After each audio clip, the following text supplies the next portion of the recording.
şerefligi görürmenleri programımıza hoş geldiniz. Mehmet Oktay benim hoş geldiniz. Ahmet, sen mi hoş geldin?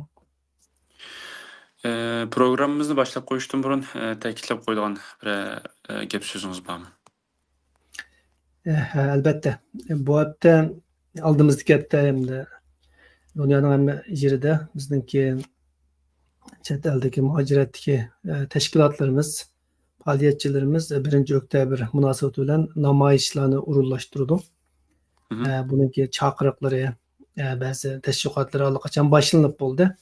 Şuna arkaysı devletlerdeki bizimki halkımızda, qarindoshlarimizni teşkilat ayırmasdan kişilerini ayırmasdan ideologiya her qanday qarashlarni bir chetga qayrab qo'yib turib bu namoyishga aktivlik bilan qatnashishni tashabbus qilaman, chunki bu bizningki o'rtaq qimmatlarimiz qatoriga kiradigan bir ish. Chunki Xitoy Kommunist Partiyasi va buning rahbarligidagi Xitoy Ozodlik Armiyasi 49-yili bizning vatanimizni ishg'ol qilgan va Xitoyningki davlat bayrami bo'lgan 10-oyning 1-kuni biz uchun ishg'oliyat, nomus va haqoratdan derak berdi.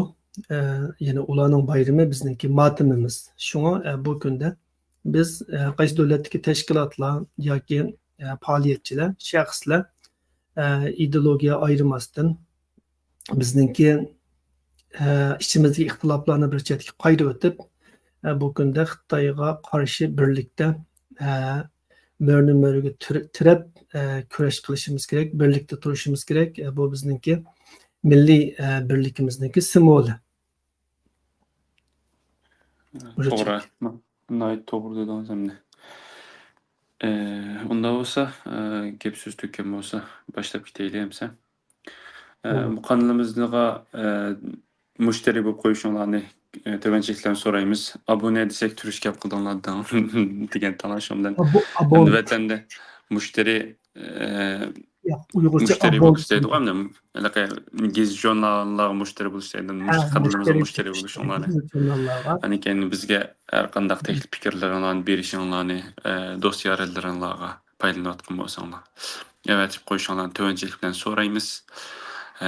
Köpten köp rahmet. Ondan sonra başlap kesek. Aldın kaptım o İsrail'inki nime Hizbullah'ı değil mi?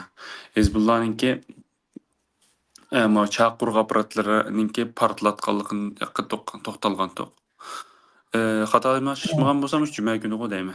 İsrail'e ma o Livan'ınki Beyrut'ni keng ko'lamda yani bombardman qildi nimani yani İsrail'e ma Hizbullah'ınki baş ştablarının bombardıman qilganligi keyin Hasan Nasrullah'ınki öldürülganligini hozir xabarlar bugun qarsam hammasiga Hasan Nasrullah'ning öldürülganligini yezibyotdi. Her tarafda har xil mediada mush gap bor hamda.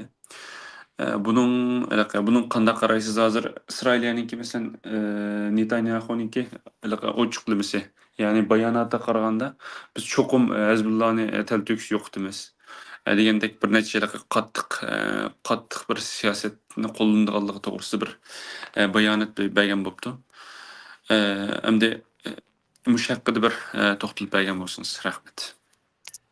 To'g'ri, sen degandek tunugun İsrailiya armiyasi Allah partiyasi deymizku vatanda shunday ataydi. Hizbullah'ninki Livan'ninki shahar sirtidagi bazasini keng ko'lamli bombardimon qildi. Amaliyotda bu qatimqi Livan'ga hujum qilish bu haftaning 5'ida boshlangan. Dushanba kundan boshlab İsrailiya armiyasi Livan qaratgan hujumni boshladi. İsrailiyaninki shimoliy Livanning janubiga qaratgan hujumni keng ko'lamli ilib bordi. Hatta Livanning janubidagi xalqlarniki ko'chishiga fursat bermasdan yani 1 saat 2 saat burun chaqirg'ulardan yoki telefonlardan havodan uchurlarni yetkazdi. Ko'chinglar biz bu rayonni bombardimon qilamiz deb. Ammo u yetarli vaqt emasda insonlarga nisbatan uylarini, makonlarini tashlab ketolmaydi. Shunga qaramasdan keng ko'lamli bombardimon qildi. Buni hamda Livanga qaratgan hujumninki boshlanishida qargan edik. tünügün bu hücum en yukarı pellegi çıktı. İsrailiye taraf 10'a yakın F-35 aeroplanını işletip Livan'ınki paytaxtı Beyrut'un şehir sırtındaki Hizbullah'ınki bazısını bombardıman kıldı. Yani yer bilen yeksan kıldı desek buldu. Çünkü yerinin içine şoңğup partlatıdığan bombunu attı. Tahminen 10 neçe metre çukurluk şekillendi. Tünügünki haberlerden biz Hizbullah'ınki kattığı Hasan Nasrullah'ınki ölmegenlikini bilenmegen idik. Şuna bu programmada mı Hasan Nasrullah öldü mü degan mavzunu koygan.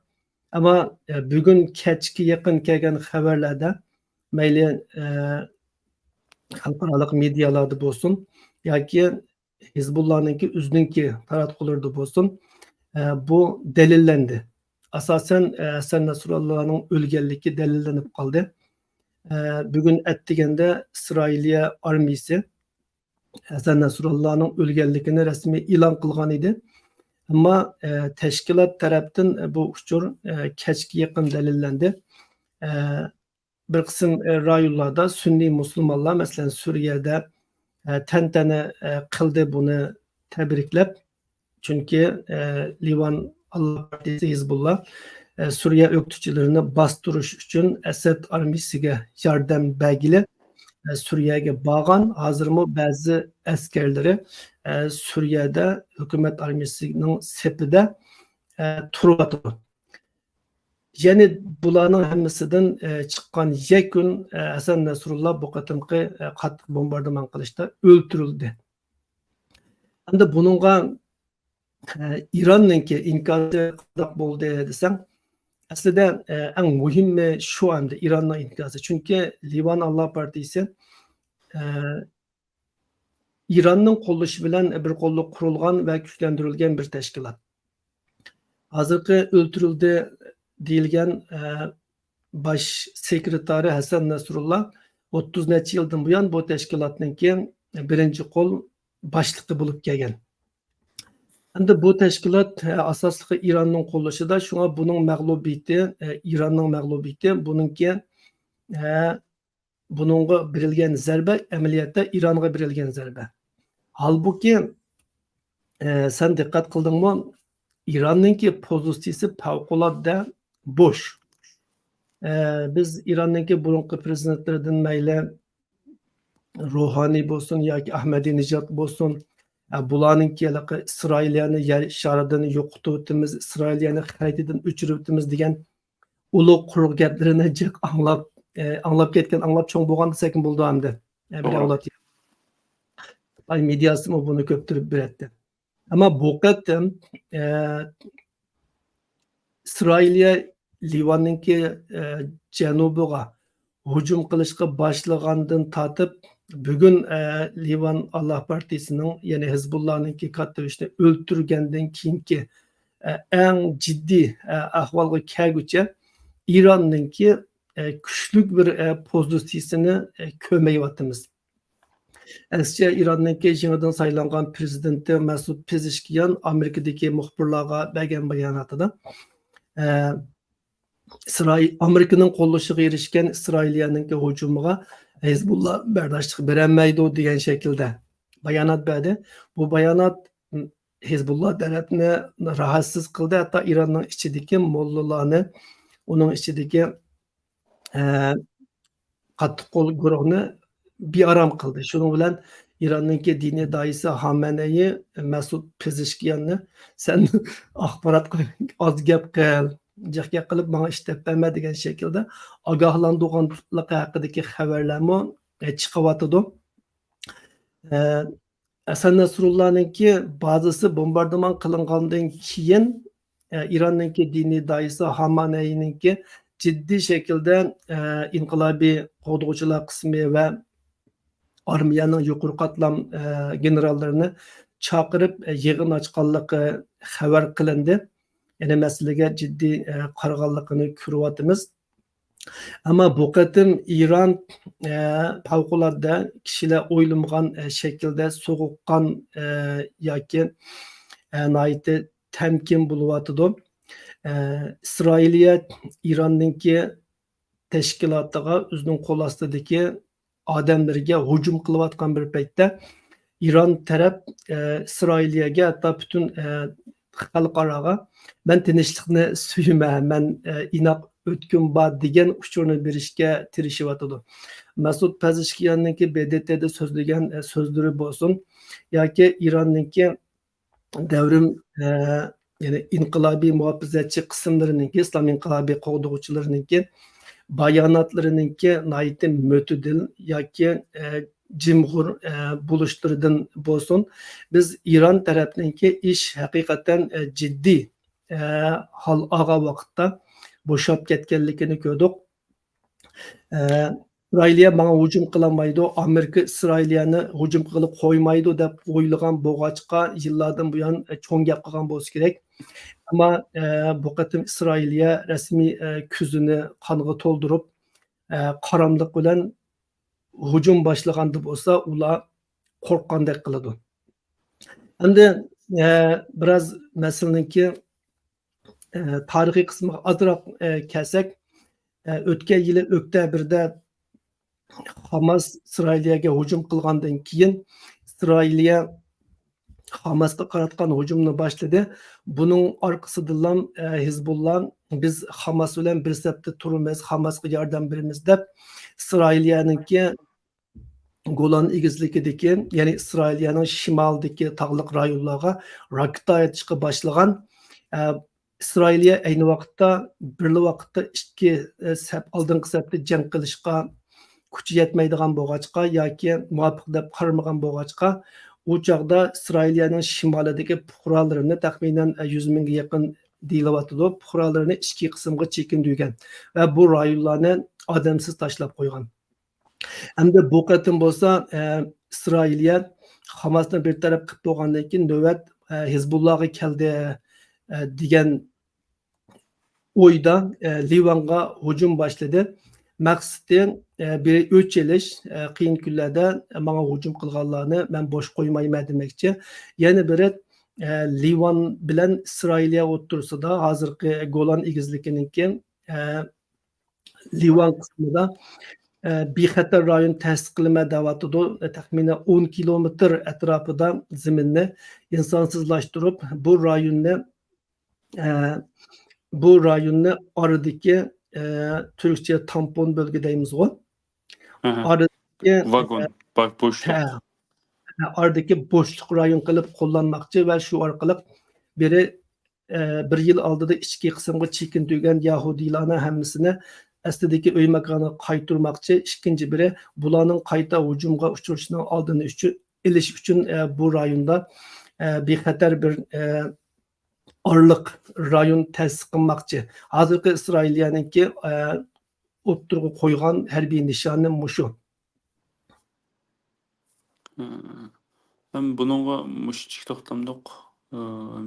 Sening qatadigan gaplaring bo'lsa qolsak bo'ldim. Men hozir qo'shib qo'yay. Hamda İran tarafdan bir nim qilsak, İran haqiqatan nima davlat, qadimgi bir davlat hamda nima shu nimada o'ttir sharqda boshqalarniki sömürgüsü, ya'ni boshqalar qulunmagan ikki to'lam davlatlar, birisi Turkiya, yana birisi İran. İranninki davlatchilik nimasi va uzunga boradi. Haqiqatan hamda siyosiy jihatdan haqiqatan kuchli deb qarayman. Ammo bu yerdagi ketkizib qo'ygan tarafi nima desam, davlatning o'zining siyosiy diktator bir siyosat bo'lgandan keyin, hokim mutlaqlik bo'lgandan keyin bularninki kuchi asosan xalqini bostirishga, xalqini ezishga bakroq kuchayotgandan keyin, ishki muqimligi bak kuchayib ketgandan keyin bularga nisbatan tashqi masalan hujumga bo'lsin, har qanday narsaga bo'lgan narsa biroz tövellab ketib boradi shu. Shu sababdan deb qarayman, agar davlatda biroz erkinlik nim bo'lgan taqdirda xalqniki o'ziga o'kti qo'padiganligini, o'kti qo'pmaydiganligiga ishonch qiladigan vaqtida Anniken özümüzden iş tükkendiken ana hak bilen etişe alayımız go. Şunun okşaş bir iş. To'g'ri. Eger de bu yer teginbek erkinlik nim bolgan bolsa, bu döwlet taşqi hujumlarga mesela hazır toxtumay mesela nim kılıp atıdı. İran'dan bazı nimeler öldürülüp atıdı. Mühim adamlar degendek. Mesele işki muqimlikni saqlayman dep bek köp kuvvet, bek köp güç israf bolup ketpagalla üçün hazır şu sebepten dep qarayman. Meni qo'shib qo'ydiganim shunchalik. To'g'ri, sen degandek İran'ınki kültür jihatdan, tarix jihatdan, nüfus jihatdan kuchlik bir davlat. Ama İran'ınki siyasi jihatdan kuchlik emas. Sen bayam siyasi jihatdan kuchlik dedin. Emniyette siyasi jihatdan kuchlik emas. Çünkü özüň dep ötkendek İran bir mustabid davlat. İran tüzümü demokratik halkınki erkinligi, baraberlik asasında Meni siyaset güçlük diye yerim hem de mao erkinlik nimi tarafından demekçi mesela siyasi hukum özdeki demes. Başkalarına nispeten siyasetin bekrak yaxşı düşündü digen jihatdan bek aşjihatdan demem de. Tarihi jihatdan Dövletçilik bilim ideyasi jihatdan degендekçi. dövletçilik ideyasi jihatdan desang to'g'ri, albatta Parislar o qadimdan tortib dövletsiz qolgan millat emas, kuchlik bir millat. Ama növbetdeki tüzülme jihatdan elib aytgan chaqda ojiz, chunki mustabid davlatlarninki oldin qatimma deb o'tdik, asosli o'ylaydigan hokimiyatning bexatarligi. Ular tashqi hujumga duch kelgan chaqda ko'pincha bardoshlik berolmaydi, chunki ichidagilarninki isyon ko'tarishidan qo'rqadi. Şoň İran'ınki en çok endişesi özünün halkı yanılan, özünün halkının ensirayatkan bir dövletninki çoğun bir küçülen uruşqa kiriş ihtimallıqına ait tüven bundan ensiraydı. Bu birinci mesele. İkinci biri hem de men halkara münasebetki burunda qiziqatdim. Men halkara münasebetde magistrlik o'qishdan burunmu iqlim meselelerine dikkat qılatdim. Livan bilen İsrailiyaniki aldın qatımlıq urushi 2006 yılı yüz bergen. 2006 yılki uruşda Livan Allah Partisi Hizbullah İsrailiya bilen xili tigmutuq ilişi algan. Hatta 40 gündek davamlaşkan bu uruş, 40-50 gün davamlaşkan. Ahırda iki tarafninki bek iğir talabiti bilen uruş ahırlaşkan. Livan Allah Partisi unchola çık zerbi jemey ahırlaşkan uruşçu. Aynı vaqtda İsrailiya mı xili bedel tölegan. Ama men bu qatim köygünüm bu çağdaki bilen seliştirganda, yani 20 yıl aldidiki bilen seliştirganda İsrailiya gayet zor taraqqiy qilib ketgan.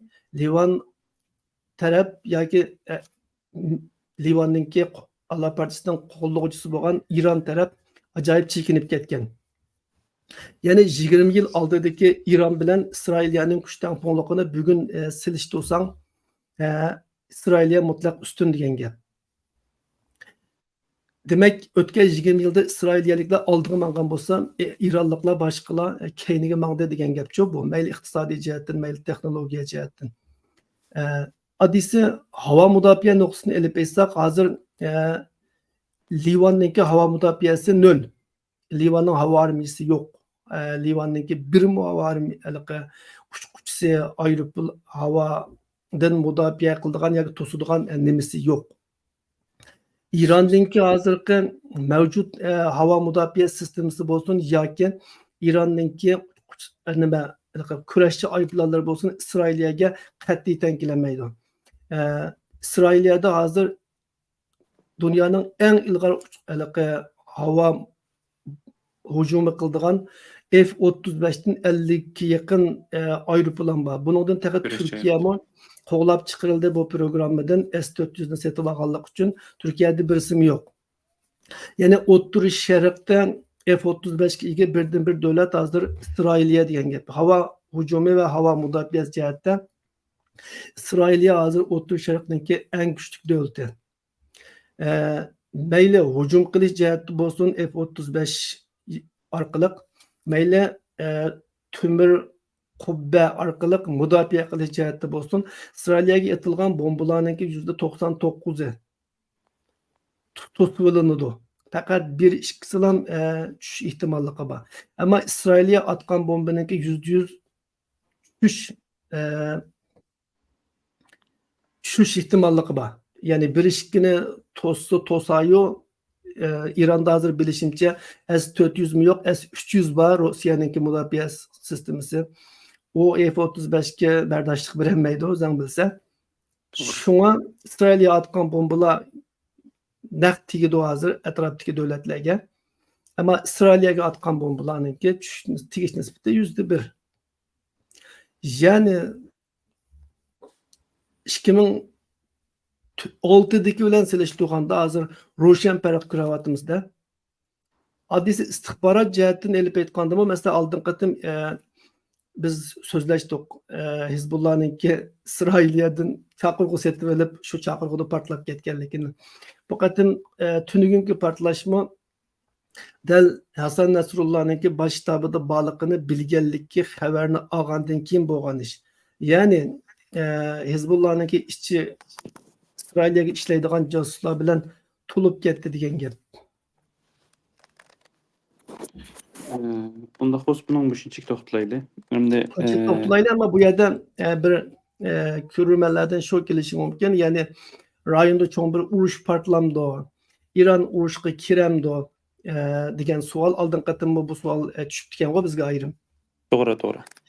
İsrailiya bilen İran o'rtasida çoğun bir urush chiqamdi deb. Hozirgi vaziyatdan qaraganda İsrailiyanınki urushqusi bor İran bilan. Ama İran bilan İran'ın uruşqusi yok İsrailiya bilan. Amerika'nın mı İsrailiya İran o'rtasida urush chiqishini köygüsü yok. Şunun için iki taraftan yani İran taraftan bir hata mölçerleş yüz berip kalmasa, kızıqqanlık kalmasa urush chiqmaydi çoğun jihatdan. Hozirgi ahvoldan qaraganda İran mayli Hamas olsun, mayli Hizbullah olsun bulardan voz kechgandek qiladi. Yani bunu xoinlik qildi deb tushunamdiq yoki qo'llig'ida kuchi yo'q.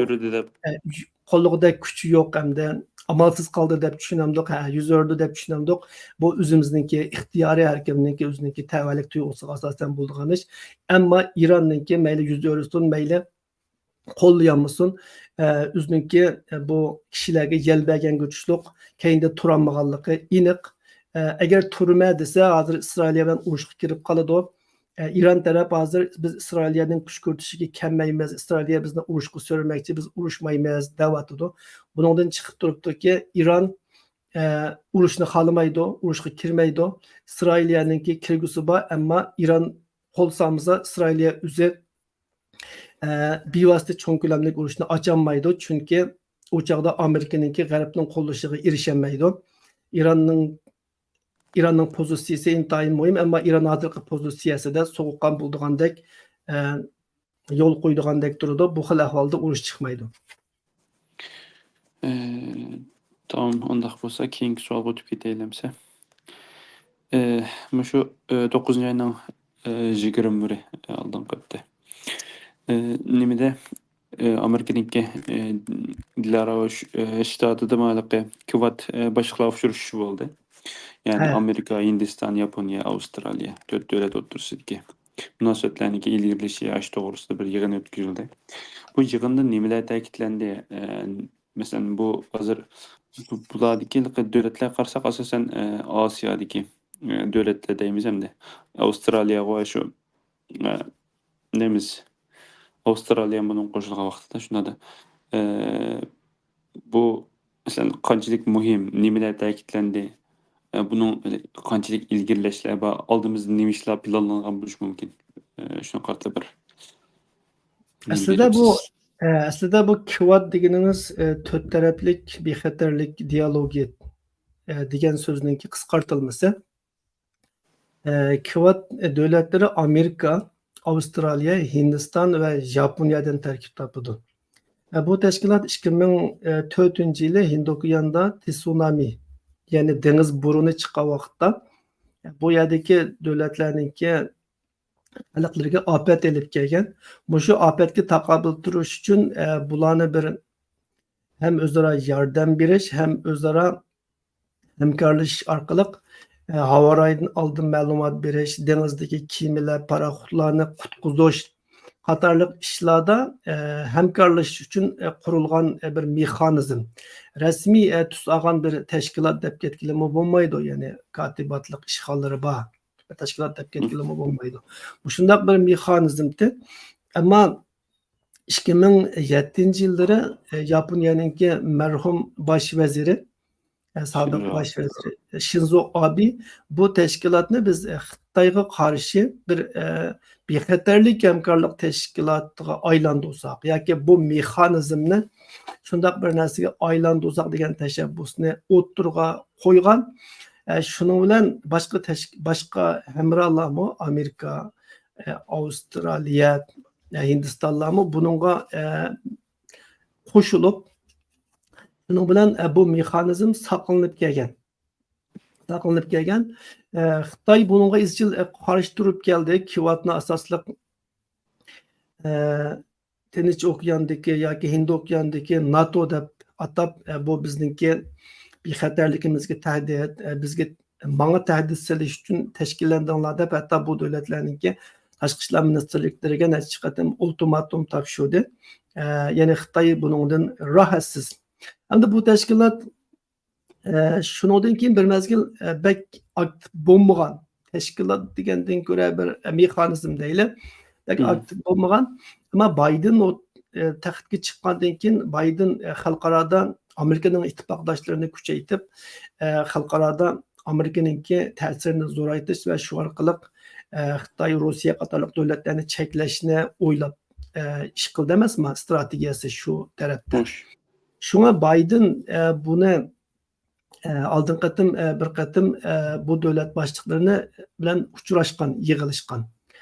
Bu qatim BDTdagi yillik boshliqlar uchrashishningki oldi keynida bu tashkilotningki rahbarlari yana bir qatim bir araya keldi. Buni Bayden o'zininki mahallasida Amerikaningki Delaware'da kutib oldi bularni. Bu yerda alayda cho'ng bir natija yoki bir diqqat tortqudak bir narsa o'tirg'i chiqmadi, lekin bu barabara bu to'rt davlatningki bu harakatininki hamda barabara bir mexanizmdan bir tashkiliy tusga qarab ketayotganligini va buning ahamiyatiningki zo'rayotganligini ko'rsatdi. Albatta bular bir araya kelgandan keyin deyishadigan gap Osiyo Tinch okeanining bexatarligi. Hozir bu rayonda Amerika boshchiligidagi yoki xalqaro tartib bo'yicha boshqarilayotgan bu tuzumga qarshi asosli raqib yoki asosiy xiris Xitoy. Xitoy taraf bu rayonda g'arbliklarning nima ishi bor, Amerikaningki bu yerda nima ishi bor deydi. Biz Xitoyningki raisi Shi Jinping'ninki necha qatim Osiyo boshliqlar yig'inida yoki boshqa Osiyodagi sahnalarda Osiyoni osiyoliklar idora qilish kerak. Biz o'zimiz boshqaraylik, g'arbliklarni, amerikaliklarni bu rayonning ishiga aralashtirmayli deb ochiq tashabbus qilib keldi. Bu ya'ni Amerikaga nisbatan ro'shan xiris, ya'ni sening bu yerda nima ishing bor demoqchi. Shunga hamda Amerika bu Hindiston, Yaponiya, Avstraliya qatorliq bu davlatlarni yeniga tortish orqali bu rayonda Xitoyni cheklaydigan, Xitoyning nüfuzini kontrol qiladigan bir mexanizm barpo qilishga urinyapti. Xitoymi buni his qilib yetillik, shunga izchil bu meni qo'rish, meni cheklash, meni muosiraga elishni asos qilgan, maqsad qilgan. Shunga men buni qarshi turman deb noroziligini bildirib kelganlik. Shunga buni cho'ng jihatdan Amerikaningki, G'arbninki Xitoyni cheklash strategiyasiningki bir parchasi deb tushunsam bo'ldi. Buni mushtik to'xtalaydigan bo'lsa, mana oldin haftada Erdo'g'an BDTda umumiy yig'inda so'z qilgan bo'ldi. Nihoyat nima qilib ketmasmi? Deymiz, ayrim bir ochiqlik berishga nima qilib ketmasmi? Shunday bo'lsa hamda biz yashayotgan bir davlat bo'lgandan keyin buning qarta bir deb qo'yishni to'g'ri ko'rdik. Hı hı. Bu yerda nimalar ta'kidlandi? Bu Erdo'g'anning bu yerda bunchalik u gaplarni qilgan bo'lsa nima degan bo'lsa hamda? Qanchalik nimasi e'tibori bor degandek. Şimdi bu qatımqı BDT'nin yıllık başlıkla uçuruşu, BDT umumi yığında qaysi devletlerin başlıkları berip sözleydi. Şu qatada hamda Erdoğan mı sözledi. Adette başkalar 20 minut, 25 minut sözledi. Erdoğan 40 minut sözledi. Tushkunli maydonda. Asaslıkı İsrail yanıtılaş bilen tügetti özünki sözünü. Yani 40 minutniki belki 25 minutta şu İsrail yanıtını onu hemmimiz bilimiz hem de bunu değişine açtı yok. Uygurlarını kısa bir xil yepik til bilen tilgilip öttü. Mesela her yılda kelgen söz şu. Xitayning zemin bütünlüğü ve nemesi? Xitayning zemin bütünlüğü ve ilgilik hukuku dairesinde Uygurlar meselesini Xitay tarafı bilen sözleşivatmaz. Uygurca tercümesi şu anda. Yani Xitayga Uygurlarning meselesini oturup koyuvattığımız dedi. Ama Xitay'ınki nazuk çişiği tegip koymaydı. Zemin bütünlüğü ve ilgilik hukuku deganini eskertti. Ondan keyin yıllardan bu yana dep kelgan bir mesele Keşmir meselesiydi. Onun u to'g'riliq tilganmidi. Balki unutib qoldimi yoki chiqarib etdimi. Qilgan so'zga qarasang hamda o'tgan yilgi so'zningki asosan o'z aynisi iboralar. Balki Erdo'g'anningki nutq yozuvchisi o'zgarmagan bo'lsa kerak. Shu o'tgan yili yozganni shu paytda yo'llab bergan bo'lsa kerak tuzitib. Ammo Keşmir to'g'riliq har yili qilib kelgan 2019 Hindiston Keşmirning avtonomiyasini bekor qilgan xabaring bo'lsa kerak. Shundan tortib Hindiston bu jihatda ayblanib kelgan. Bu qatim buni tilga olmabdi. Bununla boshqa medialar diqqat qilmaydi ekan, ammo Hindiston mediasi alayda diqqat qildi ekan. Men Hindiston mediasidan Hindiston tarafdorlaridan Erdo'g'an bu qatim Keşmirni tushirib qo'ydi debchi. Xabar qilganini ko'rdim. Biz to'g'riliq shundoq bir jumla qistirib o'tib ketdi. Ondan keyin Keşmirni tilga olmabdi. Qolgan asosiy gap Palastin, onundan boshqa yaqinqi İsrailning Livan hujumi asosiy İsrailni tanqidlash. İsrailni haqiqatan ham qattiq tanqidladi, ham kuchlik aybladi. Netanyahu'ni Hitler'ga o'xshatdi. Bütün insoniyat birlashib Hitlerni bo'ysundirganga o'xshash. İsrailni shundoq bo'ysundirishimiz kerak dedi. Şu şekilde. Yani her yıl tanışık adamga nispeten pek yeni bir narsa yok. O'xshash gap. Keyin shu oldin qabdida Islomobodda, ya'ni Pokistonda ya'ni shanba kuni Xitoy bilan bo'lgan terrorlikqa qarshi turish hamkorligi yig'in o'tkazgan bo'ldi. Buningdan nima deymiz?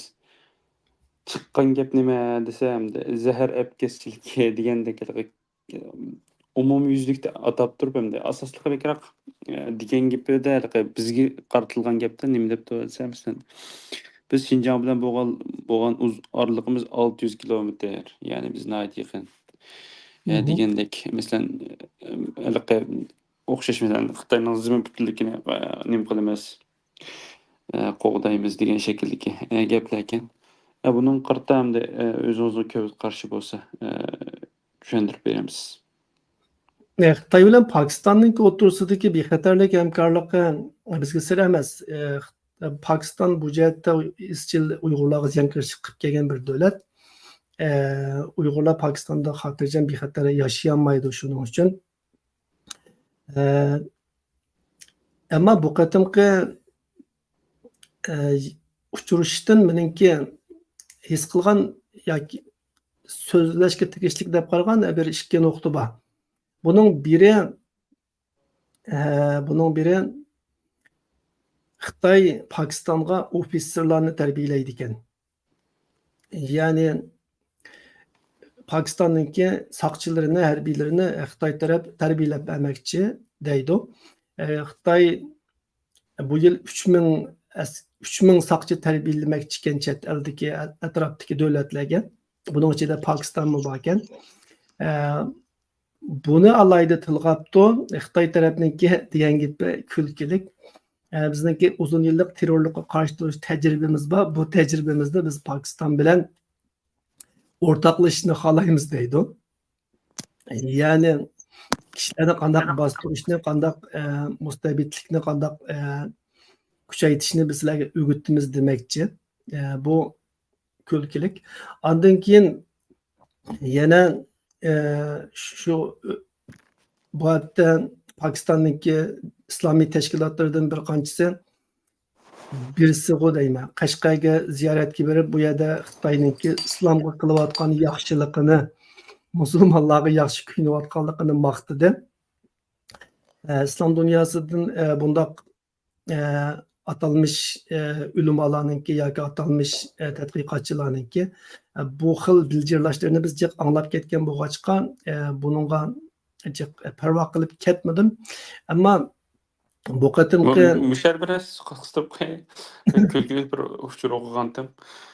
Qashqardagi munofiq imomlarmi bular qarab yo bizdimi bek munofiq odamlar bor ekan deb ko'ngil taskin deb qolib deb o'qigandim. Shu meni ben o'qidim o inkasni menimcha to'g'ri yozadi. Bizniki Urumchidagi Islom diniy jamiyatining raislari yoki qaysi siyosiy kengashda xizmat qilayotgan bizniki Uyg'urlar ichidan chiqqan Xitoyparast ulamolar, mollalarga qaraganda bular texmi nacharchu Arab dunyosidan İslam Pokistondan bo'lganlar. Biznikilar unchalik ichidan chiqarib vaqtimaydi endi-chu. Hem Xitoydan chiqib chet elga chiqish pursti bo'lsa, ularning ichidan xili ko'p sonli kishi o qilmishidan yonadiganligini tasavvur qila olamiz. Ammo bular erkin davlatdan berib, ondan keyin shu yerdagi zulmni ko'may faqat Xitoy ko'rsatgan yerlarni ko'rib, jiguzganlarni yeb, ish kuzganlarni ichib kelib, ondan keyin bu yerda ham ishlar yaxshiga deganlik hamda ularningki bakroq sharmanda ekanligini ko'rsatadi. Shunga u alaqa chaqchaq joyida aytilgan bir chaqchaq deb qarayman yoki ta'na. Qisqasi shu Pokiston Xitoy o'rtasidagi bu qatimqi bexatarlik hamkorligidan suhbatida deyilgan gaplar ichida ama shu Xitoyniki Pokistonga askar saqchi tarbiyalab berishi meni diqqatimni tortdi. Buni biraz cho'ng ramkaning ichiga qo'ysak, bu Xitoyniki mustabidlikni eksport qilayotganliginiki bir ifodasi. Xitoy uzun yillardan buyon atrofidagi davlatlarga to'xtamay mustabidlikni eksport qilyotdi. Chunki Xitoy bir mustabid davlat, bir partiyalik davlat. Bular dunyodan xotirjam yashashi uchun, qaddi tik turishi uchun atrofidami shundoqlarni ko'paytirish kerak. Chunki o'g'rining qayoshi o'g'ri, qimavozning qayoshi qimavoz. Atrofingda qanchaki o'zingga o'xshaydigan insonlar ko'p bo'lsa, shuncha rohat his qilasan. Pokiston nima bilan bo'lsin, kichik ojiz bo'lsinmi yoki nurg'un masalalar bo'lsinmi, demokratik bir davlat, musulmon bir davlat. Bundaq bir davlatningki Xitoydek bir davlatdan ta'lim olishi, bularningki ig'ziga qarshi nomus qilarlik bir ish. Xitoy bu davlatni o'ziga tamoman o'xshatishni o'ylayapti. O'rta Osiyo davlatlarimi shu qatorda O'rta Osiyodagi davlatlarga bexatarlik hamkorligi ramkasida o'qituvchilarni qanday bostirishni o'rgatyapti. O'zbekiston, Qozog'iston, Qirg'iziston, Shanxay hamkorlik tashkilotidagi davlatlar menimcha umuman qilib aytganda Xitoyningki mustabidlik eksport qilishidagi asosiy obyektlar. Shunchalik to'xtalaydi bu daim bo'lib kelgan ish bo'lgan ekan. Hayron qalg'uchilik yo'q Pokistonliklarningki qilganlaridan. Unda olsa keyingi savolga o'tib ketsak hamsa. BTT'nin Ali dokladçısı Alina Dokhan'ınki kişilik hukuk kengişide Xitayning aqlashi. Bo'pti endi. Bu aqlashda naytliq bir kulkulik bir aqlashba endi. Qanday desa, u yerdagi xalqninki hozirgi Xitoy nima Xitoy bo'lgan besimlar aşı yerlik xalqninki iqtisodini nayt nacharlashtirib yetibdi degandek. Buni biz to'xtalgan to'g'ri to'g'riliq. Ha, buni biz to'xtalgan. Şinjan'a qo'yilgan jazolar kishilik huquqni dafsanda qilyapti degan nayt kulkulik bir ko'z qarashni o'tirib qo'yib chiqdi bu atalmış xonim. Biz buni oldin qatimmi degan Xitoy bu ayolni alayda yollab bizning vatanga olib berib bu yerda Amerikaning jazosi xalqning turmushini og'irlashtirib o'tibdi degizish orqali Amerikaning va Yevropaningki Uyg'ur majburiy emgiga munosabatli qonun tuzumlarini amaldan qoldirishga urinayotganligini. Endi bu qatim bu ayol buni BDT'ninki 47. qatimliq kishilik huquq yig'ini ba'zi Jenevada-chu. Shu yig'inda doklad sifatida sundi. Bu sunulgandan keyin naq maydonda naytda keskin munozara bo'ldi. U yerdagi Amerika, Yevropaningki vakillari, kishilik huquq tashkilotlari buningga keyin raddiya berdi. U ayol naytda o'ngsizlandi u yerda. Men naq maydonni ko'rdim. Chunki bu ayol Xitoyningki Uyg'urlarni bostirayotganligi, Uyg'urlarningki yig'ilish lagerlarida yoki majburiy emgak zavodlarida xo'rlanayotganligi haqida hech qanday bir narsa demagan. Bizning rayonni ziyorat qilgan, ammo ziyorat jarayonida faqat Xitoylarningki yaxshi tarafini ko'rsatadigan uchurlarni ham egilganda bu xil tarafbozligi bu ayolningki u yerda o'ngsizlandi o'zini o'zi qilgan gapdan o'zimi xijil bo'lgandek. Ammo bu alayda dokladchi Belarusiyalik bilishimcha professor. Odatda BDT'ninki dokladchilari shunda professorlardan tadqiqotchilardan tanlanadi. Endi Belorusiyaningki qanday bir davlatligini bilamiz. Rossiyaningki sho'rkisi, Rossiyaning sho'rkisi bo'lgan yerda Xitoyning sho'rkisi yillardan buyon bir qancha qatimliq Uyg'urlarga qarshi birlashma xatlarni sungan Xitoyningki depini yetkuchi chelib kelgan bir davlat BDT kishilik huquq kengashida. To'g'ri.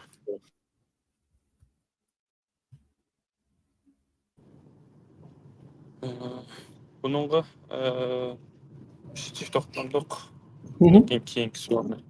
Bunun için çift toplamdık. Bu ayılgıdaki vaktimizi pısırap etmeyle. Vaqt sırap ayalımız. Ondan olsa keyinki bir sual o'tib ketile hamda. O'tganda bir to'xtalgan to'xtalgan. Balochiston milliy harakatninki Xitoy Pokiston ittifoqiga qarshi birlik chaqirg'idaydi. Bu bu yerda Jenevada bo'libdi. Bu bizningki Uyg'urlar qatnashibdi bunga. Rahima Mahmud xonim qatnashdi. Buningki so'z qilibdi. Anikaning bu buningki masalan buning qarta qandaqroq bir fikrlar o'tirib chiqdi. Bundan keyin masalan bu Uyg'urlar bilan u Balochiston milliy ozodlik harakatiniki qaysi nuqtalarda birlashib hamkorlik qila olishi mumkin? Shuni chiqish qilgan asosda bir nim qilaylik, to'xtalaylik shunga. Biz oldin qatim Balochiston haqida ozroq to'xtalgan. U yerdagi qurolli kuchlarningki Xitoyni ogohlantirganligini. Endi bu qatimqisi shular bilan bir gavda tashkilotmi yoki ayrimmi bilmadim. Balochiston Milliy harakati deb bir tashkilot Jenevada BDT kishilik huquqi yig'ini bilan mos qadamda o'zininki 5-qatimli xalqaro qurultayini chaqiribdi. Bu yig'inga Uyg'urlardan Rahima Mahmud xonim qatnashibdi bilganimcha. Boshqalar qatnashgan bo'lishi mumkin, ammo uqmadim. Yig'inda bu faoliyatni tashkillovchi Uyg'urlarni, Tibetlarni tilga olib turib, Xitoyga qarshi birlik saf hosil qilishni tashabbus qildi. Uyg'urlarningki Xitoyningki zulmga uchrayotganligini tilga oldi. Baluchlarningki Pokiston va Xitoyningki birlashib izlayotganligini ta'kidlab o'tdi. Buningdan meningkamda his qilganim Baluchlarningkimi Uyg'urlarningki Xitoyningki zulmga uchrayotganligini tunib yetganligi va Uyg'urlarni o'zi bilan hamkorlashishga bir obyekt sifatida qaraganligi. Menimcha hamda biz hozir xalqaroda faoliyat qilyapmiz, xalqaro sahnalarda. Bizningki To'g'ri. muhim ishlarimizdan biri Xitoyga qarshi kuchlarni birlashtirish. To'g'ri. Bu qatim Baluchlarningki Tibetlarni, Uyg'urlarni yeniga tortib buni qilganligi ularning tarafidan etilgan bir ijobiy qadam. Hamda mushunda qadamlar biz tarafidan etilsa, texmo muhim deb o'ylayman. Chunki sorunni kim tayyorlasa, shuningki gap qilish huquqi cho'ngroq bo'ladi va shuning manfaati bekroq ta'kidlanadi. Shunga biz nuqul tashqi dunyoda boshqalarga shikoyat qilishlam emas, balki kuch hosil qilish kerak. Kuch hosil qilish kerak. Uni qarshi bo'lganlarni bildirdi. Dunyo qo'lqoni bu qancha qatim xalqaro Uyg'ur munbiri ochdi, muvaffaqiyatlik. Shuningga o'xshash ko'plab atrofdagi mayli Falun Gongchilar bo'lamdi, Tibetlar, Mo'ng'ullar, Xitoy demokratlari, Tayvanliklar, Baluchlar, yana shuningga o'xshash bevosita Xitoy Kompartiyasining zanglashishga uchragan yoki vositalik uchragan kuchlarni birlashtirish va ularni atrofimizga to'plab turib Xitoyga qarshi harakat qilishmi muhim bir kun tartibimiz bo'lishi kerak deb qarayman. Buningdan his qilganim shu, ya'ni ularningki atgan ijobiy qadami to'g'ri ve o'rganishimizga arziydi. O'zimizga foydali shaklda, muvofiq shaklda uningdan foydalanish kerak, yiqilish kerak va o'zimizmi tashabbuskorlik huquqini qo'ldan bermaslik kerak. Ya'ni bizni Xitoy demokratlari yoki Tibetlar tashkillablam o'sib bo'lmaydi. Biz ularni tashkillashimiz kerak, ya'ni cho'ng jihatdan aytgan vaqtda. Albatta kim dasturxonni solsa, kim chaqirsa, shuningga boradigan gap, ammo dasturxonni biz solsak boshqalar keladi.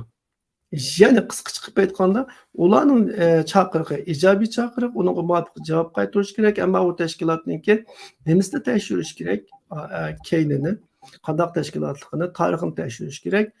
Bizga foydasidan ziyni chiq, quruq nomga bizni avvar qiladigan tashkilotlar bo'lsa, uningdan yiroq turish kerak. Chunki biz terrorlikninki zinini azlatgan millat emas. Shunga sagak bo'lishga to'g'ri keladi. Ammo foydalang'ili bo'lsa, uyg'un bo'lsa, har qanday kuch bilan ittifoqlashish va har qanday kuch bilan hamkorlashish kerak. Ulardan foydalanish kerak, ham ularga foyda yetkazish kerak. To'g'ri. Unda bo'lsa, keyingi savolga o'tib ketsak. O'tib ketdik. Oldin qatim mush to'g'riliq to'xtalgandik. Mush Turkiyaniki dron eksport qilishi Amerika bilan Xitoyni besib tushib ketdi deydi. Ani keyin Turkiya yomon ketdi. 30 yil jarayonida bularniki qilayotgan dron nimalari. Dron neyimiz İHA demdik. SİHA degandek. Hava insonsiz havo arachlaridan. Insonsiz havo. Nayt yaxshi ketib bordi. Aninkenin bu Sırayla azırkı insansız hava kuralları. ha Hı hı. nimiki qarasak mesela statistikasi qarash qilganda Turkiyaniki setish sommasi 65% egallaydi ekan, Jungoniki 26, Amerikaniki 8%ga tushib qolgan bo'pti hozir. Ya'ni bu askeri askeriy muhimmat, askeriy qurol yarog' zapchast degan hamda nemiz nimadan qilib qolsa zar chekimlikdan qilib qolganda ham ikkinchi o'rinni egallaydi tijoratda. Nihoyatda muhim. Hamda bunday narsalarni sota oladi degan gap ham Turkiyaning iqtisodining buniki rivojlanishi va bu boshqalarning ilishimi Turkiyaningki e'tirof qilinishi deyimdi qanday. Qanchalik yaxshi ketib qolganligini bilsak bo'ladi. Mushu o'ttir sharqdagi deyli. Hamda nihoyatda muhim aktorlardan birisi hamda Turkiya. Mushunga chiqishgan asosda bir to'xtalib o'taylik. Türkiye yaqinqi yillarda hamda eng yaxshi qilgan ishdan biri mushu. Türkiye'deki növbetdeki AK Partiya hükümetininki eng utuqlardan biri mushu. Türkiye iqtisadi berbat. Yani liranınki kursuna ait düşüp ketaylik. Ondan başka Türkiye'ninki başka sahadaki işlep çıkarışımı tayinlik. Ama mushu drone işlep çıkarışta Bayraktar T1, T2 qatarlıq mushu insansız hava uçqularını yasaşta Türkiye dünyanınki aldınqı qatarıga çıktı dişki buldu. Bu cihetten de dünyada Xitay, İsrail'ye, Amerika, ondan başka Rusya, Hindistan qatarlıq devletlerimi ma'lum derecede terakki qilib ketyapti. Ama bu saha yenidan içilgan bir saha. Dastlabda bu sahaga qadam qo'ygan vaqtda mening qarashimcha Amerikaga o'xshash klassik zo'migar davlatlar, cho'ng davlatlar harbiy jihatdan bu sahada keyinda qoldi. Yetarli ko'ngil bo'lmadi balkim. Chunki buning roliga sal qaragan bo'lsa kerak. Xuddi 5G texnikasi, ondan keyin olam bo'shlig'i, sun'iy aql qatorliqlardimi Xitoyga utirib qo'yayotgandek. Bu sahadami bular biroz keyinda qolgan. Bu sahadagi bo'shliqni Turkiya yaxshi boyiqiy oladi. Turkiya deganimiz amaliyotda Turkiyadagi bir ikki shirkat. Shular buni yaxshi tutib, yaxshi qila olgan bo'lg'achqa, hukumatmi bu jihatda qo'llagan bo'lg'achqa, bular bu xil bo'shliqdan foydalanib dunyoninki oldigan chiqdi. Bo'libmi Turkiyaninki dron jihatdagi iqtidori yoki ko'zga ko'rinishi Ukraina urushi bilan Qarabağ urushidan keyin dunyoning rasmiy diqqatini tortdi. Shundaqku. Ukrainaga Rossiyadan setilgan uçuşsuz aeroplanlar Ukraina jang sahasida an'anaviy qurollarninki tamamen hayvisini yo'qotgan vaqtda kichik uçuşsuz aeroplanlar bilan, dronlar bilan har cho'ng tanklarni, zambiraklarni portlatqili bo'lgan bo'lg'achqa bu kishilardagi harbiy ishlardagi tafakkur qilish shaklini o'zgartdi-da. Burun cho'ng tanki bo'lsa, yo'g'on zambirak bo'lsa, raketa atar bo'lsa, jangda asosiy omil deb qaralsa, bu uçuşsuz aeroplanlar, dronlar degan kichik bolalar o'ynab yuradigan narsa deb qaraydi-da insonlar burun. Uncha parvo qilmaydigan narsa. Ammo bu narsa bara bu jangning asosini bekitadigan eng oz odam kuchi bilan texnikalik az xodim bilan an'anaviy klassik minglarcha, yüz minglarcha askarni bir taraf qila oladigan bir ustunlikni qo'lga keltirdi. Bu kishilarning diqqatini tortdi. Ondan Qarabağ urushidami Ozarbayjonningki ishlatgan dronlar ichida Turkiyadan setib olganlari bor. Albatta İsrailiyadan setib olganlari bor. Bular Türkiye'ninki bu sahadaki muvaffaqiyatini dunyoga ko'rsatdi. Hozir deganingdek Turkiya hozir dunyoda dron eksport qilishda dunyoninki oldingi davlatiga aylanib qoldi.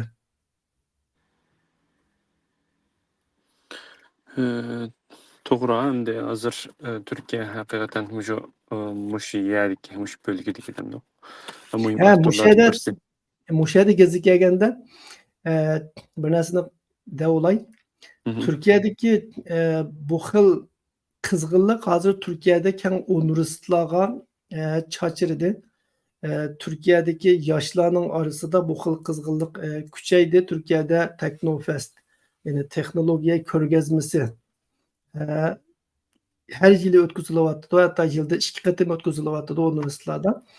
Oldingi hafta bizningki Uyg'ur bolalarni qatnashgan, Uyg'uristondagi Mantibin qatnashgan İstanbul Texnik Üniversitesi'ninki balları, yani şu mutabık qatnashgan grupdagilar birinchi bo'libdi. Şu ikki guruhga ayrılgan ekan bular. Bir guruhisi Adana'da, yana bir guruhisi Ankara'da musobaqa qatnashib ekan. Mantibin nima ekan? Adana'dagida. Ama ularniki yana bir guruhisi Ankara'da g'alaba qilib birinchi bo'libdi. U yerda bizningki Sharq Turkistonning bayrog'ini chiqaribdi. Xursand bo'ldik, faxrlandik. To'g'ri. Hamda to'g'ri, menmo ko'rib shundoq faxrlandim. Ya'ni keyingi mezgillarda shu yaqinda masalan Uyg'uristonninki qilayotgan faoliyatlari bo'lsin, ya'ni texnika aloqador bir narsalar bo'lsin, nihoyatda yaxshi ijodchan bo'ladi. Bolalarni, kichik bolalarni yetaklayotdi. Hamda biz balkim hozir siyosatni bakroq so'zlayapmiz, xalqaro munosabat. Vaqti kelsa yanılam texnika bakroq oldin o'rinda turadi. Texnikamiz bo'lgan vaqtida gapimiz vash-vash o'tadi. Boshqalarda oldin qatorda bo'la olamiz.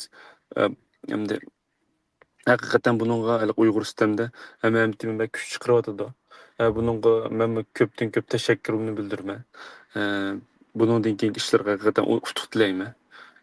Bundaq bolalarning ko'plab chiqishini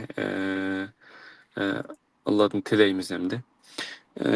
Anda olsa hamda biz mobil kodlab yana bir yerga chiqib qolamiz hamda. Anda bolalar. Hammadan bizda gap sotadigan bo'lsa bo'lmaydi-da. To'g'ri. Gap sotmaydiganlar bo'lish kerak, gap sotadiganlar bo'lish kerak. To'g'ri. Anda olsa keyingi savolimiz o'tib ketsak. Hamda vatanda mo'jiq anglaydiq hamda. Mushu Xitoy JX tarmoqlarining omonligini saqlash, yozlik 100 kunlik tozalash, qishlik tozalash, 7-oylik tozalash, 6 tugmaydi-ku buning tozalashlari bir xil. Masalan, nimani har bir shahar qarta ayrim tozalash degandek ish qilib, buni nima tugmaydi. Yaqinda bir shundan qarta bir bayonot berilibdi, nimaniki jamoat atalmış Şinjan Uyghur Abnum Rayonluq Cemaat Xavfsizligininki 26-yılla. Yaqinda nur xabarda masalan yaqinqi yillardagi 2023 qarta ama 2024'te nimaninki jinoyatlarning ozlig'anligi 18% ozlig'anligi ba'zi nimalarniki masalan qatnash yo'llaridagi qatnash vaqalarining ozlig'anligi degandek shundan qarta bir narsalarni nima beribdi. Bilamiz bu hamda bularning sistemasi hokimiyatli bir sistem bo'lgandan keyin xalqni ezib turdi. Mushtaqa bizdek bizga nisbatan bo'lgan narsa nihoyatda qattiq deb qarayman. Yana birisiga men beshimga kelgan bir voqeani so'zlab o'tay bu yerda. Evet, endiki vaqtda bir jidal bilan ashta bir tutilib ketib qoldi-da, akatdi. Shu jamoat xavfsizligi nimasiga. Ketgandan keyin shundan bizni nihoyatda oson qo'yib beruvdi-da, hamda sala bilan tugaydigan ish. Shuna aşağıda bir saqchining gapi nihoyatda o'ylantirib qo'ygandi. Mo'ayliq vazifam to'shqizanmidi? Mala 6 ekan, mush 6sini bir aqlam nima qo'ysak Soluversek biz meni aylık vazifam turşu diken toq. Ben bu tanqidga uchrashdan qutulib qoladim. Ashta qilamdiq ya deb shuning bilan u yerda deymiz aqishib planlam yana o'ngishilib ketdi. Endi shundaq bir ishlar bor hamda beka bir saqchiga vazifa topshirib qo'ydigan gap hamda cho'qim manchik adam tutsan deb. U Ha, vaqtda rejimninki tig'imbak deymiz do'ppisni kelsa beshini keldigan degan shekilga o'zgarib ketdi haqiqatan. ha, Endi to'g'ri. buningki bu yerda qanchalik bostirishning qanchalik eg'ir ekanligini tushuntirib o'tadi. Bunun hamda buni qanchalik nim qilsak hammamiz shu nimani tushunimiz hamda u yerda yashab boqqan bo'lgandan keyin shahardan shaharga atlagan vaqtda kimlikninki hatto keyingi vaqtlarda yeshil karta deymiz har xil narsalar ijodi tugmada bu bostirishlardi bularniki. Muştan qarta bir hozir bundan keyingi nimalar tegimi masalan yaxshi bo'lib ketib bordi deb vatan ketib bordi ba'zi odamlar. Endi haqiqatan yaxshi bo'lib ketib boramdi yoki bundan keyingi bostirishlar tegim qattiq bo'lamdi. Shundan qarta bir nima ochiqdim ba'singiz o'tdiki. Emniyette deydiğini sen de buldun. To'g'ri. Xitoyda hamda biz bilganimizdek her yılda bir 2 ayını yoki 3-4 ayını maxsus zarba berish deb atab shu vaqtda kishilarda qo'rqinch paydo qiladi jamiyatda. Yoki munosib jinoyati yo'q kishilarni tutib akirib andan keyin sulab qo'yib beradi. Bu xil orqali vahima paydo qiladi. Mustabid davlatlarningki xalqni boshqarish taktikalaridan biri shu. Ya'ni kishilar davomli qo'rqib turish kerak. Bo'lmasa insonlar bo'libmi yoshlar barobar qo'rqmas bo'lib qoladi. Shunga bu xil tahdidni paydo qilish uchun davomli zarba berish degan shaklda ishlarni shunday shaklda yurishtiradi. Adagin mustabid davlatningki yana bir ehtiyoji yoki alohidaligi davomli o'zini yaxshi qilgan qilib ko'rsatish kerak.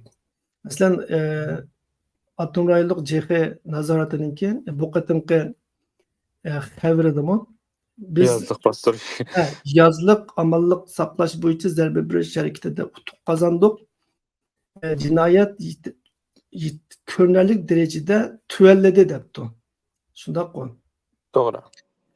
Bu mustabid davlatlar jinoyatga bostirishning yoki jinoyat demaydi-da, xalqini bostirishning oldida jinoyat ovudi deydi, ko'paydi deydi. Andan keyin bostirgandan keyin bo'lsa tuvalladi deydi. Tuvalladi deyish orqali bizning qilayotgan xizmatimizning natijasi bo'lyotidi. Biz bu jihatda utuq qozondik demoqchi bo'ladi. Bu orqali davomli jamiyatni ham bular jinoyatchi tepish kerak, bayam sen degandek vazifani o'rinlash uchun, ham bu jinoyatchilarni bostirish orqali buni azaytish kerak. Halbuki bu tugmaydi. Agar bir tadqiqotchi davomli gazetlarga qarasa, xabarlarga qarasa, o'tgan yili mushu vaqtdami o'xshash gapni qilayotgan bo'ldi bularchi. Oldingi yili o'xshash gapni qilayotgan bo'ldi. Mesela bularning jamiyatida jinoyatchilar, zarba bergan kishilar tugamaydi. Bularning xabarlarida bo'lsa jinoyat ko'paymaydi. Davomli bular amallikni saqlayotgan bo'ladi, jinoyatni azaytgan bo'ladi, davomli tövfiq o'stirayotgan bo'ladi, xalq turmushini yaxshilayotgan bo'ladi. Ammo bu xalqning turmushi yaxshilanmaydi. Hech qachon amaliyotda. Bu jinoyat hech qachon azaymaydi. Bu jinoyat hech qachon tugamaydi. Chunki bular o'zi yolg'ondan bo'lsa-mu jinoyatchilarni ijod qilib, kishilarni qorlab, bo'hton qilib, oxirida bularni bostirish orqali jamiyatga vahima selish kerak. Jamiyatni shulardan qo'rqadigan qilish kerak. Insonlarni bir araga kelmaydigan qilib o'tish kerak-da. Shunga bu takrorlanadigan bir narsa bu yozliq zarba berish, qishliq zarba berish degan narsalar. Bundan hamda biz yangi bir ahvolni ko'rmaymiz. Biz yillardan buyon vatanda vaqtda ko'rib kelgan ishlarniki bugun takrorlanayotganligini, davomlashayotganligini ko'rib olsak bo'ladi. Ya'ni o'zgargan bir narsa yo'q. Doğru. Endi keyingi bir nimaga o'tib ketsak. Lagerdan qo'yib berilganlarniki jamiyatda yekilnayotganligi masalan, nimadimi ko'ryapmiz.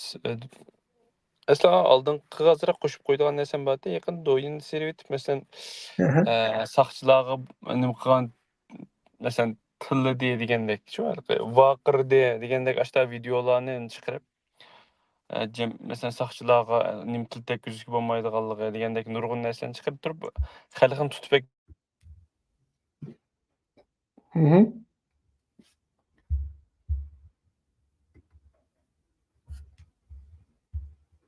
Yo'qolib ketding ya.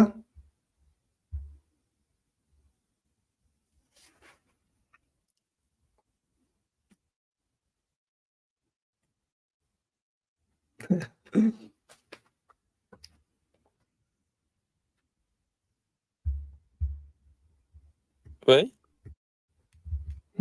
Endi paydo bo'lding. Gap qila.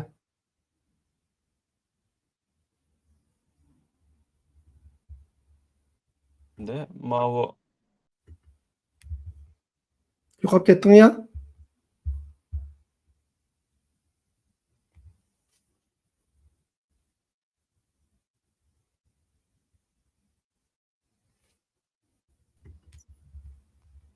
emdicho.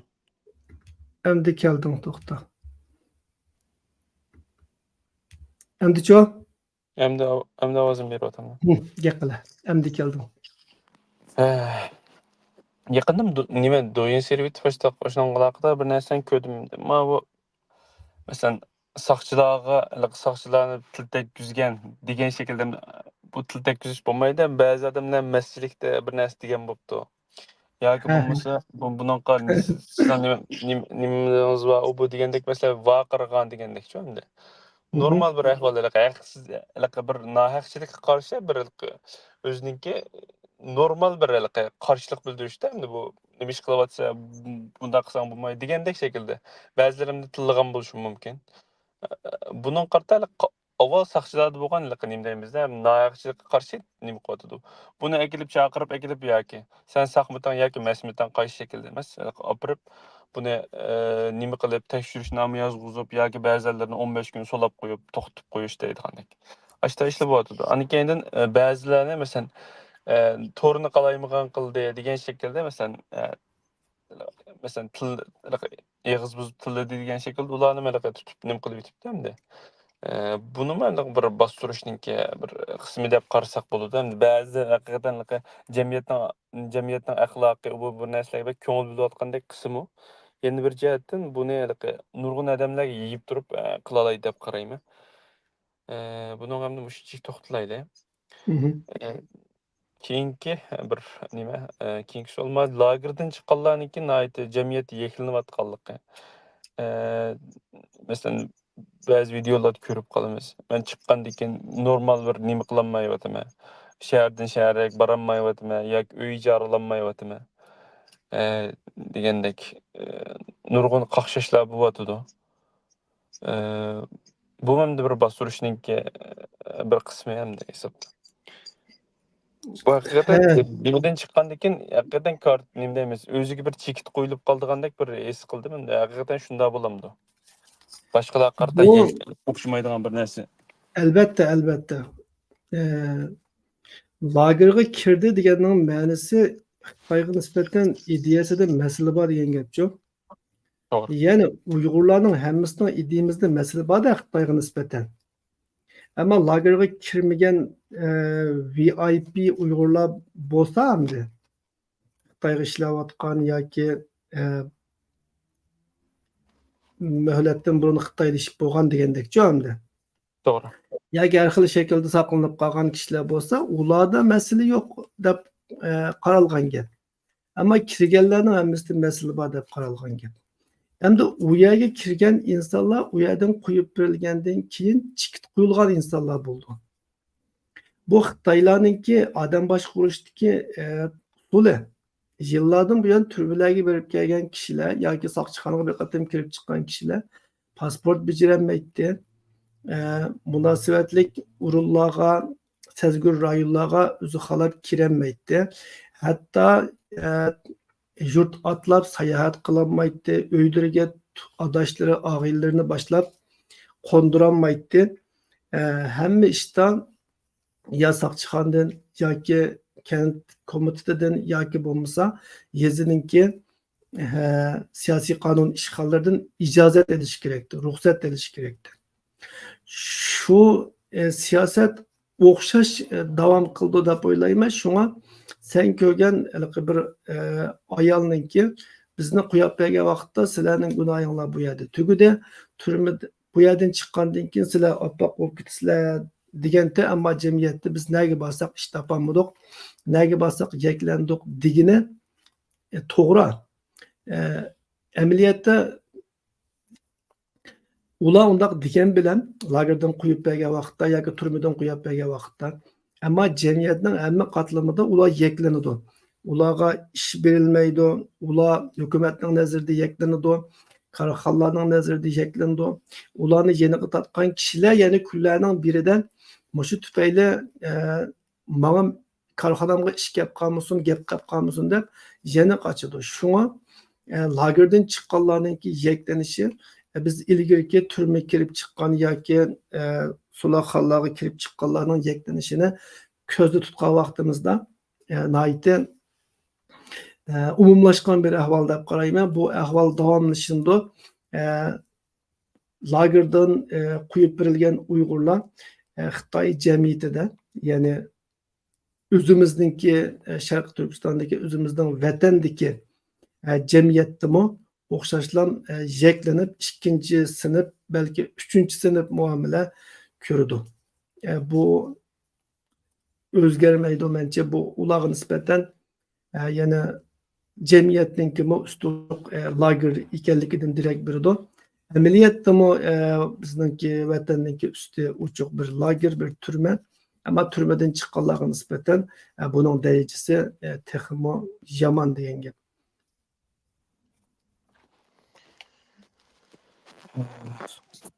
Endi nima? Xitoyning majburiy emgakka chetilish mollarini setib olgan g'arb shirkatlari jazolanmoqchi. Deb buni savol nima qilgan to'q, men buni qirta material ko'rishni unutib qoldim. Shu siz to'liqlayotgan Amerika, Yevropa davlatlari majburiy emgak tufaylidan Xitoyninki shirkatlarga jazo bergan emasmi? Xo'sh.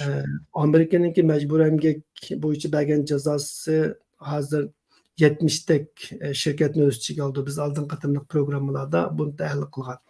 Eng oxirgi qatim 5 shirkatni buning ichiga kirgizgandi. Endi Xitoyninki bu qatim qilayotgani dal buning aksi yana. Amerika Şinjan paxtasi deydi tırnak ichida. Şinjan paxtasini setib olgan, Şinjanda ishlab chiqarilgan mahsulotlarni setib olgan shirkatlarni jazolayotdi. Xitoy buni setib olmagan shirkatlarni jazolayotdi. Amerikaninki bir ikki moda kiyim ishlab chiqaradigan shirkatlari bu paxtalarni setib olmagan, bizning vatandan chiqadigan paxtalarni setib olmagan. Buni setib olmaganligi uchun Xitoy taraf bu shirkatlarga 30 kunlik vaqt bergan. 30 kun ichida buni tushuntirish, agar tushuntirilmasa jazolaymiz. Chunki bu yerda adil raqobatni dafsanda qilgan bir ahvol bor debdi. Demak, endi Xitoy chet el shirkatlariga agar sen majbur emgak bilan ishlab chiqarilgan deb mening mahsulotimni setib olmasang, u chaqda seninki Xitoydagi boshqa tijoriy faoliyatlaringni cheklayman deb tahdid solmoqchi. Endi bugungi to'xtalgan narsalar shunchalik. Sen bir mo'yim bir temani unutib qolding. To'g'ri. Eng muhim temani buni unutib qoldim. 19 yetibdi juma hayot. Sen hayotga atma jinoyatni. Ma'qul boshqacha. Gunoh senda. Endi qanday to'xtalgan gapda u gapga. Do'q. Mana Hem de yakında Doku'nunki sayılım oldu. Namzatlık sayılımı. Saylan İlan kılın. bomladı. Ya, Saylan namzatlığı ilan kılındı. namzatlar ilan kılındı. İlan kılındı hem de kalgan hem top sizden. Dünya Uyghur Kurultayı'nınki rehberlik sayılımında namzat bulduğu alanın tizimlik ilan kılındı bu hafta. Hoş. He, bu ilan kılıngandan keyin hem de cemiyette Uyghur cemiyeti de demekçi hem de cemiyet degende. WhatsApp toplarında, gruplarda gol qo'zg'adi. Şuna biz bu qatımki Uyghur ettilikide bunu muzokara qilayli deyishdik. Endi meniki şahsen qarashimni bilmekçi bo'lsam yoki bizning ko'rurmanlar buni so'rasa, bunga meniki javobim nihoyatda aniq. Meniki meydanım aniq. Men oldingi programmalarda bunu tekrar so'zlab keldim. Dünya Uyghur Kurultayı'ga en az iki namzat, reis namzatı buluş gerek. Dolqun İsa Efendi muddeti toşqanlık üçün qayta namzat bo'lmasligi kerak ve namzat bo'lmaydiganligini baldurroq jakarlash kerak. Shu orqali kishilarningki o'zi namzat bo'lishiga yo'l etish kerak. Dolqun İsa Efendi boshchilik mavjud rahbarlar keyingi yangi avlod rahbarlarininki keyinda turib davomli qo'llab berishi va shu orqali tashkilotni ham demokratik ham ittifoq shaklda davomlashtirish kerak degan gapni men oylardan buyon deb keldim. Bu qatimki namzat masalasida men ochiq yozmadim, ammo mushu yerda o'zimninki qarashini dey. Namzatninki bir bo'lishi yana masala. Aldın qatımlıq saylamda Dünya Uyghur Kurultayı'nınki reis namzatı bir boğallığı üçün Dünya Uyghur Kurultayı hazırgıça nurgun gumallardan şübhilerden hali bolanmadı. Ama bu qatımı namzatınki yalğız bir kişi buluşu, Turguncan Alaudin Efendim'ninki yalğız reis namzatı buluşu, bu yanıla efsunlarlık bir iş. Bir kişilik saylam, bir kişi namzat bo'lgan saylam bo'lamdi. Bu bir savol. Menimcha nurg'un kishilarga nisbatan bir kishi namzat bo'lgan saylam hisoblanmaydi. Gerçi namzat chiqmadi, shartga to'shmadi, u bu degan hikoyalarni so'zlash orqali buning ustini yepishga urinsimi, ammo kishilar qoyil bo'lmaydi bunga. Şuna fursat var, aralıkta bir ay vakit var. Şuna Dünya Uyghur Kurultayı'nınki mevcut saylam komitetinden bu meseleni ciddi oylaşış gerek. Namzatını yanılam oylaşıp en az 2 kişi buluş gerek. Hem de Turgunca Alaudin Efendi'ninki namzat buluşu doğru mu? Doğru. Onun hakkı var çünkü Dünya Uyghur Kurultayı'nınki içinde uzun yıldan bu yana hizmet kılgan şartı toşudu. Ama en doğru namzat şu mıydı? Natayın. Belki texmi yaxşı namzatlar çıkışı mümkündü. Onun bir nasıl diyemeyimiz. O sayılıcıların işi. Dünya Kurultayı'nın vekilleri eğer Turgunca Alaudin Efendim'le bu yaxşı kılalaydı da sayılsa bizden başka fikrimiz yok. Onunki bazılar onun dini alım boğallıkını nakl qilib turib bir ulama doktor reis bo'lsa bo'lmaydi debdi. Dünya Uyghur Kurultayı'nınki tarkibida Turguncan Alaudin Efendim yıllardan bu yan bir ulama sifatida turib kelmadi mening nazarimda. O Dünya Uyghur Kurultayı'nınki muavin reisi yoki diniy ishlar komitetining boshlig'i degandek belgilik vazifani elib keldi. Unda bo'lgandan keyin uningki o haqqi o Dünya Kurultayı'ga çıqqandan keyin o yerda ulumoligini qilmaydi, o yerda o'zininki vazifasini qiladi.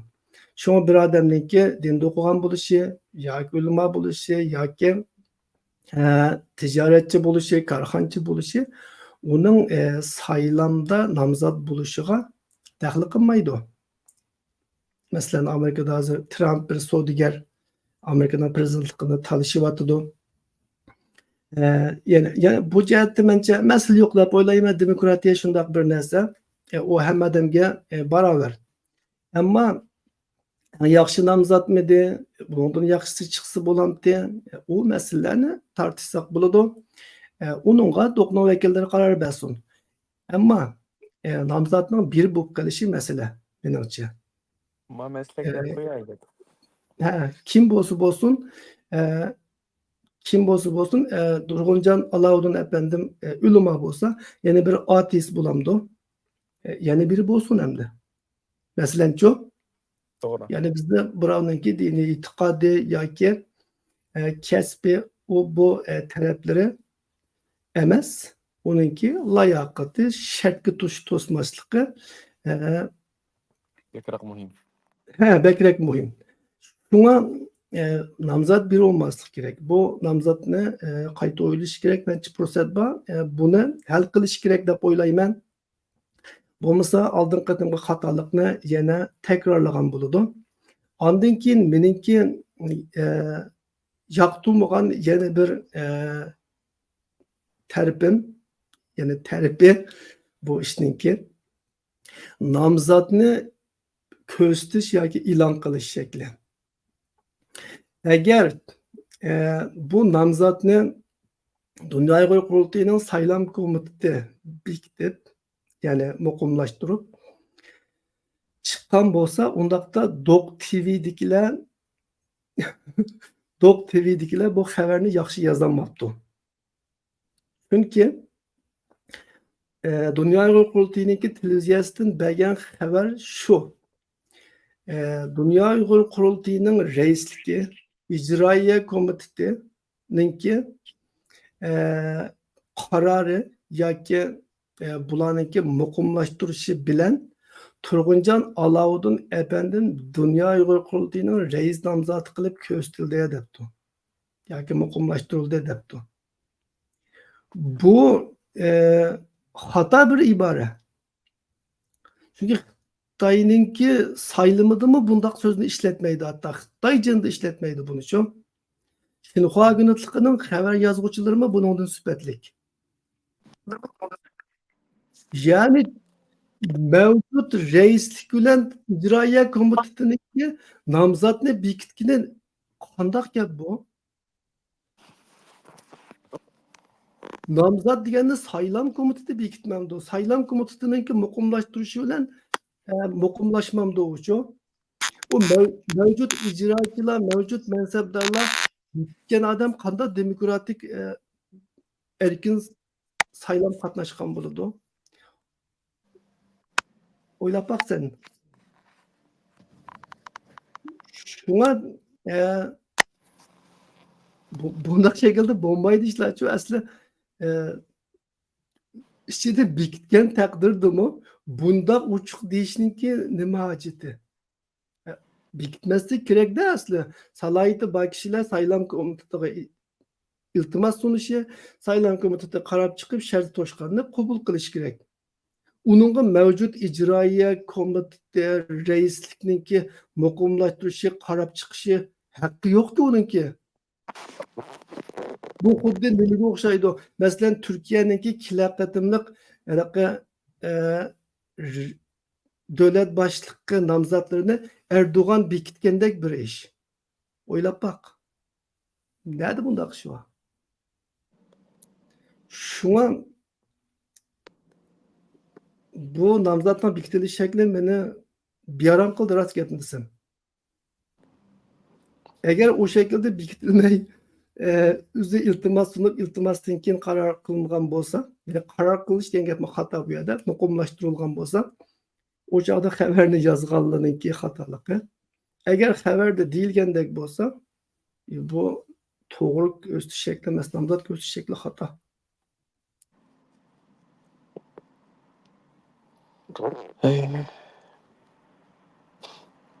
Bu shunchalik chiq so'zlab ketdik bu Dunyo qurultayininki ishlarini. Endi yana birisi gap Dunyo Uyg'ur qurultayininki faqat nimaga chiqib bo'lganligida o'ylayman tanqidiy fikrlarga. Shunga ham o'zimizning dunyoviy deymiz, dunyo e'tirof qilgan bir tashkilot bo'lganligi uchun ham bekroq muhim deb qaraymiz buniki. Bo'lmasa undaq o'rnaklar nurg'un, shundaqku. Yana bir savol tushibdi mayada. DVK'ning Uyg'ur diasporasida qanchalik innovati qoldi debdi. Qanchalik degan so'zga javob berish tez. Chunki buni o'lchigi olmaydi qanchalik deb. Ammo DVK'ning innovati tuallab ketdi. Bunisi rost.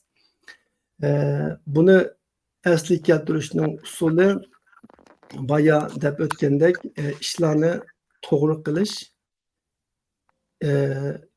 qoidaga uyg'un qilish, fidokorlik ko'rsatish. Navada Dunyo Uyg'ur qurultiyi bu qatimmi yolg'iz kishilik nomzod bilan saylan qilsa, saylan nomzodini yuqorida o'tgan haftadagi o'xshash DVK rahbarligi ijroiya komitetininki tasdiqi bilan deb ashta bekitib yursa, o çağda Dünya Uyg'ur qurultiyiniki inovati texmi to'kiladi.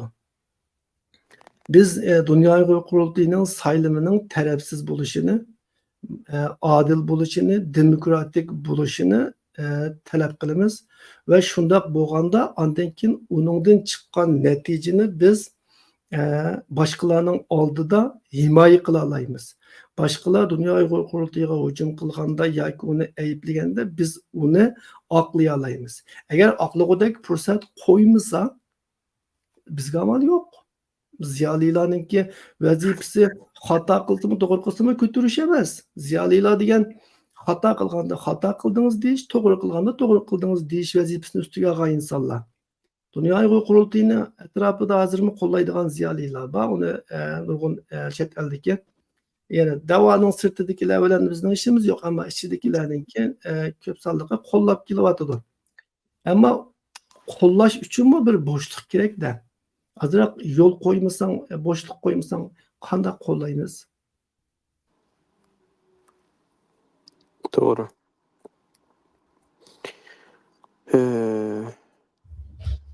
Bunun hamda yana mushchik to'xtalayli.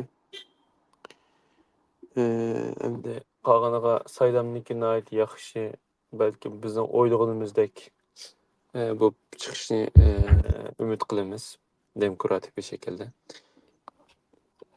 Qolganiga biz bugungi suhbatimiz mushakkayicha. Mushaga qadar anglab berganinglarga ko'pdan ko'p rahmat. Kelar hafta ko'rishish omon bo'linglar. Yana ta'kidlab qo'ydingiz bizni qo'shib olishinglarni, like besib qo'yishinglarni, keyin bizga ijobiy inkaslaringlarni yozib qo'yishinglarni, tanqidiy fikrlaringlarni yozib qo'yishinglarni tovanchilik bilan so'raymiz. Ko'pdan ko'p rahmat. Kelar hafta ko'rishish omon bo'linglar. Allohga emanet.